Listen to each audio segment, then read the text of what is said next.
Salam sehat. Halo teman-teman, ketemu lagi dengan saya Sandi.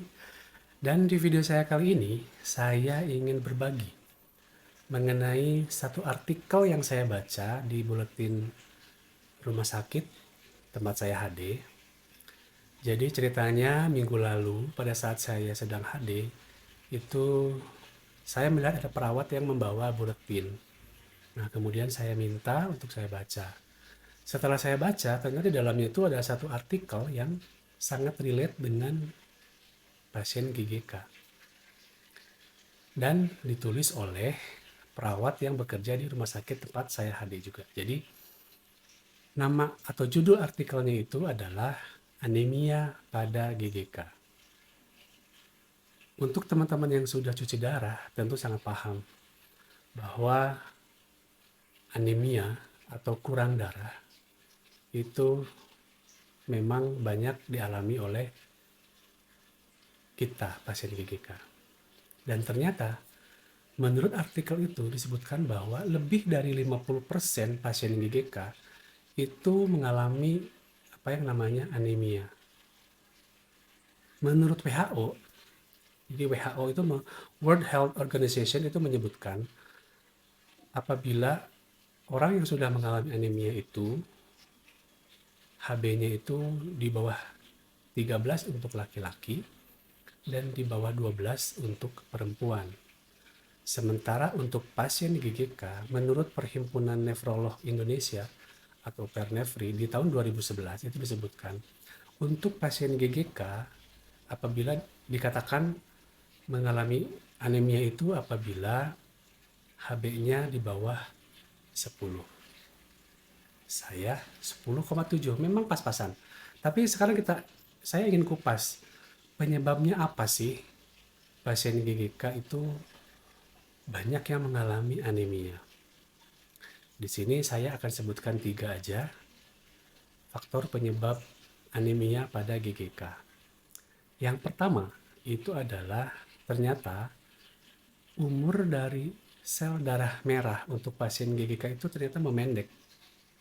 Jadi kalau normalnya sel darah merah itu umurnya 100 sampai 120 hari. Untuk pasien GGK itu umurnya hanya 70 sampai 80 hari saja. Dan ini disebabkan karena tingginya kadar urium atau disebut juga dengan uremia.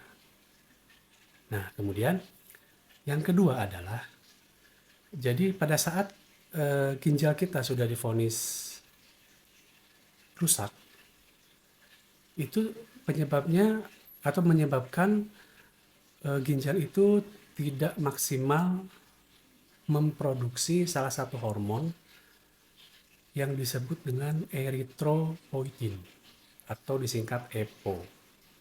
Jadi EPO ini dia berfungsi untuk mengatur produksi sel darah merah di sumsum tulang. Itulah kenapa ada terapi EPO untuk pasien yang mengalami anemia atau HB-nya di bawah 10. Nah, kemudian yang ketiga itu adalah kekurangan zat besi karena ada atau kurangnya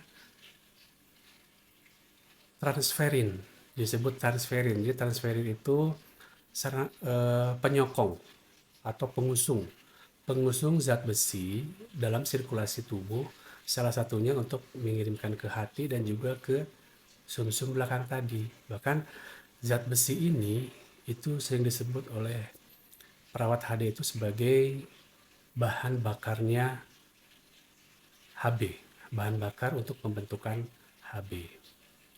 Nah, sekarang gejala atau tanda fisiknya apa untuk orang yang sudah mengalami anemia? Gejalanya itu adalah biasanya itu mengalami lemas, berkurang nafsu makan, kemudian kurang tidur, badan pegal-pegal, dan tanda fisiknya itu bisa kelihatan mata dan kulitnya itu pucat. Nah, jadi sekarang untuk pengobatannya gimana supaya dapat mencapai HB di atas 10 tadi. Jadi Untuk yang HB-nya di bawah 7 tentu akan membutuhkan transfusi dulu sebelum dengan terapi yang lain. Nah, untuk mencapai HB di atas 10 tadi kita bahas 3 penyebab. Yang pertama, umur sel darah merah itu tentu kita tidak ada terapinya ya. Karena nggak ada obatnya itu. Karena uremia atau ureum itu pasti dalam tubuh itu pasti akan tetap banyak. Karena tidak keluar melalui urin.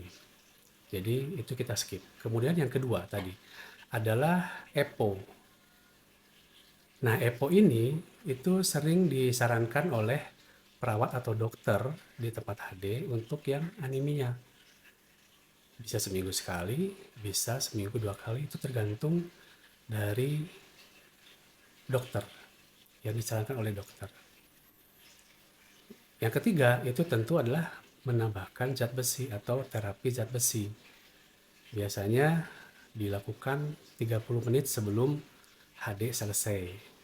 Jadi dua ini yang biasanya dilakukan untuk pasien GGK pada saat HB-nya turun.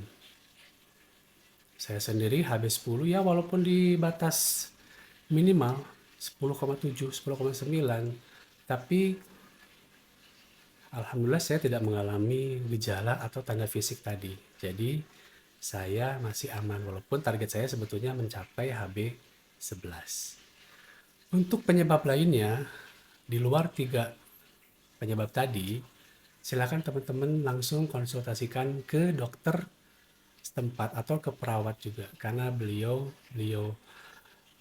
mereka lah yang lebih paham terapi apa dan apa yang harus dilakukan. Dan yang pasti harus diingat adalah sesuai anjuran dari dokter. Oke, itu saja video saya kali ini tentang anemia pada GGK. Suster Evi, terima kasih. Saya sudah diizinkan untuk membuat konten tentang artikel yang dibuat oleh Suster Evi. Dan teman-teman, untuk yang masih ada pertanyaan silahkan sampaikan di kolom komentar. Insya Allah nanti akan saya jawab di video berikutnya. Oke, terima kasih untuk perhatiannya. Sampai ketemu di video selanjutnya dan salam sehat.